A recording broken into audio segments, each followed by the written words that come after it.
एक बकरी बकरा देने की बात कर रहे हो, ये शोभा नहीं देता।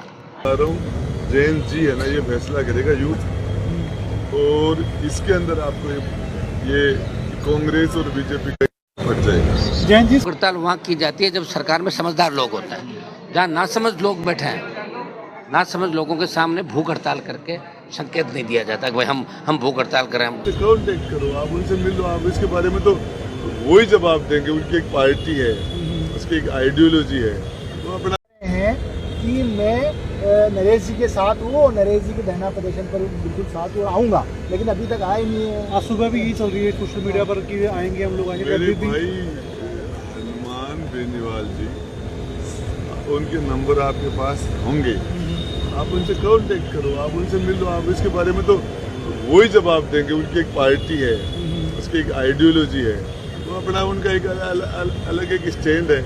उसके बारे में राजेंद्र हुड्डा उनके बारे में कैसे बोलेगा?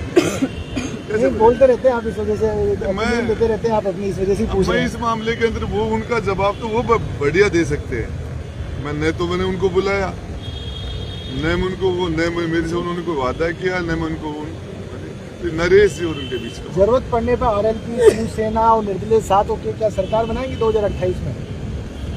2028 में आपको बता रहा हूँ, जैन जी है ना, ये फैसला करेगा यूथ, और इसके अंदर आपको ये कांग्रेस और बीजेपी का फट जाएगा। जैन जी के आपको कुछ खासा लगाव है, क्योंकि काफी जिक्र अब जैन जी का हो रहा है। जैन जी तो सारा फैसला है, आपको बताऊँ मैं, पिछली सरकार को जैन जी नहीं चपा था, क्योंकि 8 दिन से लगातार आमरण अनशन पे और मौन व्रत भी कर रखा है।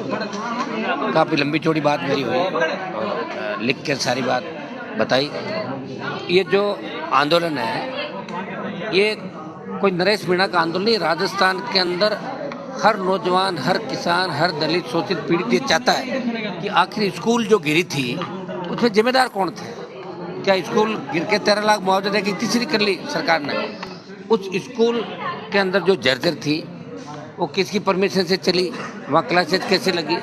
इस मामले को लोकसभा के अंदर हमने मजबूती से, बेल के अंदर भी गए थे, आपको पता है। उदयपुर डूंगरपुर बांसवाड़ा के सांसद भी थे, नगीना सांसद, हम लोग गए, हमने लोकसभा की कार्रवाई को रोका, स्थगित कराया। आपने देखा होगा कि पार्लियामेंट के अंदर इन बच्चों को, जो झालावाड़ के अंदर स्कूल की छत गिरने से 6 हमारे ट्राइबल के, एक ओबीसी का बच्चा था, 7 बच्चे चले गए, 20 से ज़्यादा इंजर्ड हुए। हमने कहा कि मैसेज सरकार को देना चाहिए कि 1-1 करोड़ रुपये मुआवजा, उन सब के खिलाफ कार्रवाई, इस प्रकरण की उच्च स्तरीय जाँच, चाहे तो सरकार सीबीआई जांच करा दे। आखिर वो कौन से कारण थे कि इतनी बड़ी त्रासदी हो गई, ये हम लोग चाह रहे थे। और नरेश मीणा इन सब मांगों को लेके लंबे समय से शहीद स्मारक पे आमरण अनशन कर रहे थे, धरने पे बैठे, तबीयत खराब हो गई और कल इनको अस्पताल लेके आए। और जैसे ही मुझे पता लगा तो आज रेलवे की मीटिंग थी मेरी, यहाँ आपकी उत्तर पश्चिम रेलवे की, तो मीटिंग अटेंड कर मिलना आया।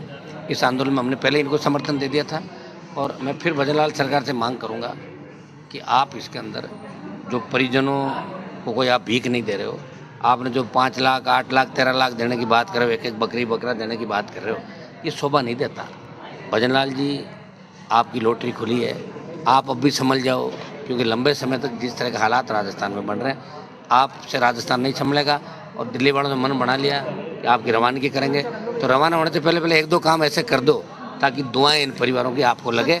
और इस मामले के अंदर राष्ट्रीय लोकतांत्रिक पार्टी और नागौर सांसद, उसकी पूरी टीम नरेश मीणा के साथ उन पीड़ित परिवारों को न्याय दिलाने के साथ है। पहले दिन से आप उनके साथ हैं, उनको समझा भी रहे हैं लगातार, लेकिन वो खाना भी नहीं खा रहे, तबीयत तो मुश्किल। भूख हड़ताल के लिए मैंने पहले ही मना किया था। मैंने कहा भूख हड़ताल मत करना। भूख हड़ताल वहाँ की जाती है जब सरकार में समझदार लोग होते हैं। जहाँ नासमझ लोग बैठे हैं, नासमझ लोगों के सामने भूख हड़ताल करके संकेत नहीं दिया जाता कि भाई हम भूख हड़ताल करें। ये लोग समझते ही नहीं, इनको दूसरे कामों से फुर्सत नहीं। मुख्यमंत्री और इनकी टीम को तो अभी फुर्सत नहीं है पैसों की लूट जो मचा रखी इन्होंने। कब हम चले जाएं, उससे पहले पूरा समेट लें, क्योंकि जाने के बाद वापस कहीं नहीं आएंगे, वही काम करना पड़ेगा। तो जब इनकी सुन रहे थे, मैंने कहा कि आप अभी एक बार सांकेतिक रूप से चालू करें आंदोलन, मैं खुद भी आ जाऊँगा, उसके बाद भूख हड़ताल। लेकिन इन्होंने कहा कि मैंने मीडिया के सामने पहले भूख हड़ताल की घोषणा कर दी थी। ये भी अपनी जगह सही था, कमिटमेंट था। अभी समझाने की कोशिश नहीं, अभी भी मैंने की, अभी भी मैंने आपकी मानते हैं, अभी भी मैंने कोशिश की, क्योंकि मैंने एक बार 2097-98 में भूख हड़ताल करी। उसमें भैरू सिंह जी सीएम थे। 17 दिन में जयपुर की सेंट्रल जेल में भूखा रहा मेरे पिताजी को बुलाया भैरव सिंह जी ने, कहा कि तबीयत बहुत ख़राब हो जाएगी, तो मैंने शर्त रखी कि मिनिस्टरों को जेल में भेजो। तब 3 मंत्री सांवरलाल जाट, भंवर सिंह डांगावास और श्री कृष्ण सोनकर जो मिनिस्टर थे और मेरे पिताजी, 4 लोग आए और जेल में अनशन तुड़ाया।